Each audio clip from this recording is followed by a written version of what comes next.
నమస్కారం. మీరు చూస్తున్నది అనేక వార్తలను మీకు అందిస్తున్న రుద్ర న్యూస్. ప్రయాణికులను సురక్షితంగా గమ్యస్థానాలకు చేర్చడమే కాకుండా బస్సులో మరచిపోయిన విలువైన వస్తువులను కూడా ఆర్టీసీ ప్రయాణికులకు సురక్షితంగా అందిస్తుంది.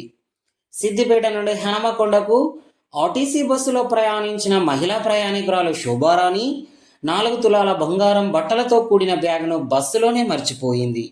హనుమకొండ పెట్రోల్ బంకు వద్ద దిగిన మహిళ బస్సులో బ్యాగు మర్చిపోవడాన్ని గమనించి స్థానిక పోలీస్ స్టేషన్లో ఫిర్యాదు చేసింది. తక్షణమే పోలీసులు ఆర్టీసీ అధికారులకు ఫోన్ చేసి అప్రమత్తం చేశారు. బాధితురాలి ఫిర్యాదుతో పోలీసుల సమాచారంతో అప్రమత్తమైన ఆర్టీసీ అధికారులు బంగారం బట్టలతో కూడిన బ్యాగును ఆర్టీసీ బస్సు నుండి హుస్నాబాద్ బస్టాండ్లోనే స్వాధీనం చేసుకున్నారు. మహిళకు సమాచారం అందించి తిరిగి హుస్నాబాద్ బస్టాండ్లో సురక్షితంగా మహిళకు బ్యాగును అందించారు.